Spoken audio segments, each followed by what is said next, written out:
Alright, welcome to my final drone showcase video. I've made a drone movement system. So it relies on physics to move. Yeah, let's just hop in, I guess. So you hit play, and you're greeted by a few things. I'll go over a few of them. So we've got the altitude. So this is from uh, Z0, I think.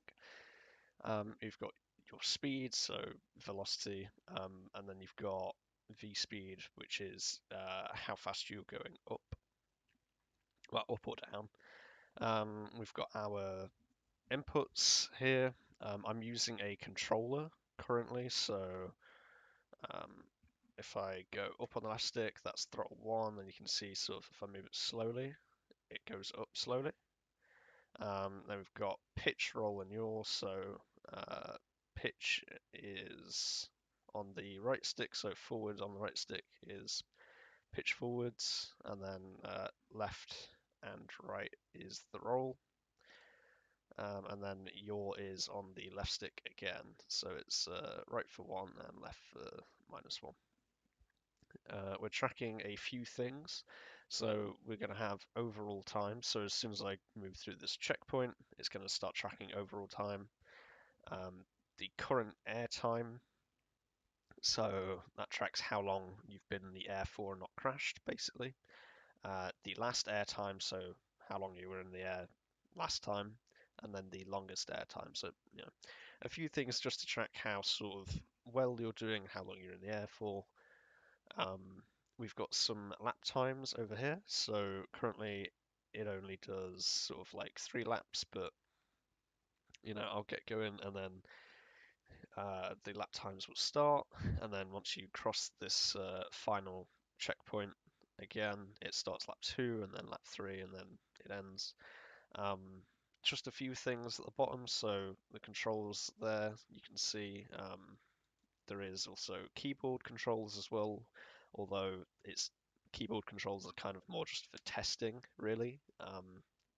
To get the most out of this prototype, you do need to be using the like a gamepad or an Xbox controller or stuff like that. Down at the bottom, we've got this drone status, so I can start and then it goes active, and you'll see a few more things that's a bit more interesting. So we've got active. If I deactivate the drone by pressing the bottom face, then it goes not active, and then let's go and find a wall, and we can crash. So it says crashed at the bottom. It's a little bit janky with sort of like how the camera's placed and stuff, so you can see through like the floor and the walls sometimes, but that's also because it's BSP sort of like meshes and stuff. So let's just keep the drone up. So you can see, oh, hold on. You can see over here. So this is our V speed, so our up and down velocity, and then this is our other speed. So basically all velocities. Then we've got 2 little gimbals at the bottom here. So we've got world space and we've got local. So that's to do with sort of like rotation and everything else. We've got some debug lines, so currently forces are being applied to each of these 4 different engines, and it sort of, it goes up to the top, and it helps just to know which engines are sort of getting which amount. So currently you can see sort of these numbers down here. This is the force that's being applied in a certain direction. So currently they've all got the same sort of force being applied to them in the Z direction, so up. We've got a few more sort of controls on the right here, so we can change the camera. So you hit Y on the gamepad, it changes the camera to first person mode. It's not too bad. It can be a little bit jarring at times because this camera is just fixed to the drone, so The faster you go, the sort of more erratic the camera view is. It can be helpful though, and it gives you sort of more of that racing drone sort of style.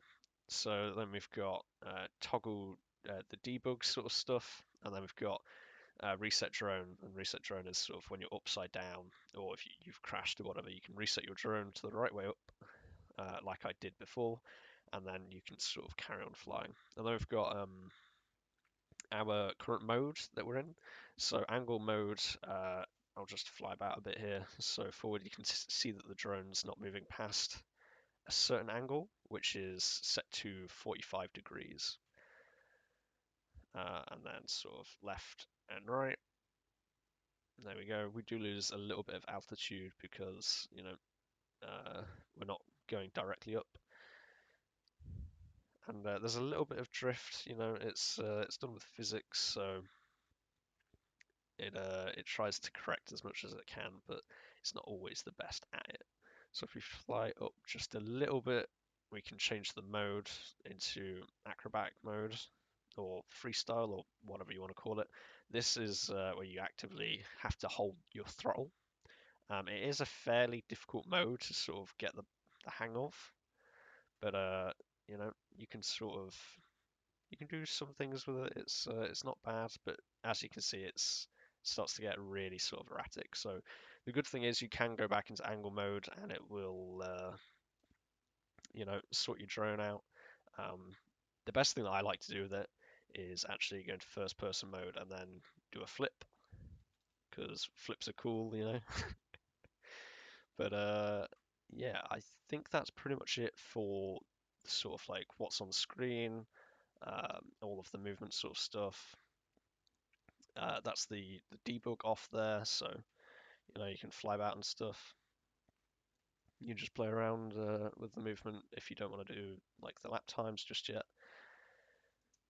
But the doing lap times is sort of really useful for trying to get the feel of the drone just right. So I spent a lot of time, if I go out of this mode, spent a lot of time trying to get most of these sort of variables and adding variables, to the drone to try and help us out a bit more, to get a better racing drone feel. That was sort of like the main goal. This map itself is based on a real life drone racing track. So, I felt that it was important to sort of have a real life track that you could compare, like times to, or if you wanted to use the system to sort of like practice before you did the track in real life, that's also an option. You know, there's just quite a few sort of different applications that this can be used for. I'm going to quickly show you the other maps. I didn't document these as much, but I sort of used them for testing, and they are in they're included in the version that I'm going to upload. So this is the test level. So let's go into sort of just playing around with some sort of geometry, and this map is in some of the work in progress videos.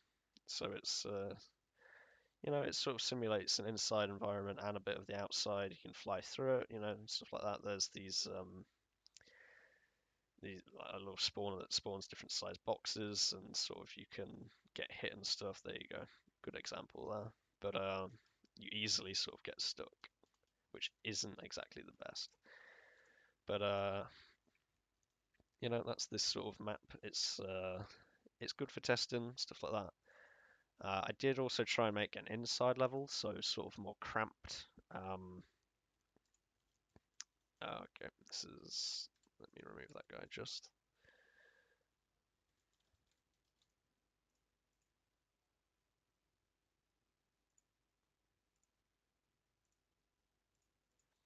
Yeah, so I did try and make an inside level. I just wanted to sort of test the different movement capabilities of the drones, sort of like up and down, and To be honest, it's not the best, sort of in small enclosed spaces. I mean, it's doable, but the whole sort of feeling of the drone is sort of, you want to be going fast, you want to be doing racing, and that's a good example right there. If you get too close to a wall, it can start doing some really weird stuff because there's not collision on the propellers, but you can easily flip it, and it's probably not the best sort of thing for you know players. If this was to be a sort of like a game, you sort of need more open spaces, and I guess it's a limitation with how the physics interacts with the drone and stuff. But it was just a little something to test. Sort of first person mode here sort of helps a lot more. You can start to move a bit faster, but it's still not amazing. And there's no lights or anything in there, so it's not the best either. But sort of a little place. There you go. I got hit by one of the cubes or whatever. See if we can get out of there. Yeah, there you go. So you can also, just fly about here. As soon as you start moving faster, it definitely feels a lot more sort of racing drone-esque. Because you can sort of fly around and get really low to the ground, and then do sort of rolls and turns and stuff like that. So that's the different maps that is included. Let's not save that. So on to the more interesting stuff, in my opinion. You can do lap times and stuff. So I'm gonna keep the debug up for this one. There we go. As soon as you go through the gates, you might see that it turns the next gate red, and I'll stop on this one. It turns this one green, and then after a few seconds, it turns it back to white. So this sort of tries to tell the player which checkpoint they've gone through and which ones they've activated or not. So yeah, I wouldn't sort of recommend flying the debug mode up all the time, just because the histograms on the right, they sort of get in the way just a little bit. But yeah, you can fly around, you can hit the gates, you can fly through them. The camera tries its best to sort of stay a certain distance away from you, but it has got collision enabled, so sort of if the gates do get in the way, it'll try and put the camera in front just a little bit. And there you go. So we've completed a lap, and you can see on the left, just we did that lap in 1 minute 5, and then lap 2 has started. So I'm going to go and complete the second lap and the third one, and then you can see sort of like the end sort of portion. So I'll cut to that now. Okay, so we're just coming up to the final checkpoint here, so you can see that the lap time's counting up. And if we actually go through this there we go. So 1 minute 5, 1 minute 12, and 1 minute 5. We come with this racing sort of end screen here, and it activates your mouse so you can move about and stuff. So we've got race finished, then we have our overall race time, so that's all 3 times added together, so 3 minutes 22. It's also the overall time up here. Our best lap time was 1 minute 5 seconds, so we got 2 of the same. So yeah, we got 2 of the same lap times, so the system actually knows when this happens, and it will just output 1, because it doesn't matter which lap you got the best on it. It focuses on the time. And then it tells you how many times you've crashed. So I didn't do too well here. I crashed 6 times. Normally I sort of I have a warm-up lap, and I get a better time than this. But you get 2 buttons at the end. You've got quit, and then you've got restart level. Restart level just opens the level again, and quit just obviously quits. So there we go. I do want to talk about a little bit about how the crash system works. So there's a couple of variables on the drone itself. So we've got takeoff and crash options. So it's basically just a threshold. So once the drone hits a surface or hits like a ceiling or whatever, it checks to see the velocity of uh, the drone, and then if it's under, sort of like 500, then it won't crash, but you'll still hit it, so you still get the physics feedback from that. And then if it's 500 or over, then the drone crashes and the engines turn off, and basically it just lets physics, take over. So if you crash into a wall at high speed, you're basically just going to bounce off and like fall back to the floor. And then it works the same for sort of like the up speed as well, but obviously it's a lower value, and you can change all of these values in here. It will change the drone's movement and the handling of it. Um, Sort of things to keep the same: gravity force at 980. It's a good value. Um, the max climb speed and descent speed will, drastically sort of change how quickly you go up and down. Um, and the max speed, so the drone actually is capped at 2000, so this is about 20 meters per second. Um, I can just fly this way a little bit, so there you go. You can see the speed in the top left. As soon as I hit 20 meters a second, it stops. So there are caps to the drone. You can only go so fast.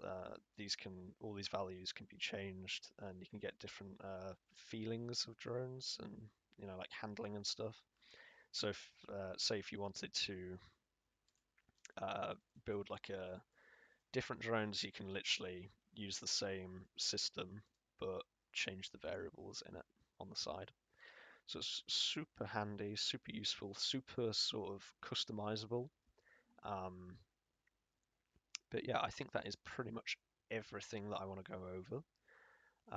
So thank you for watching.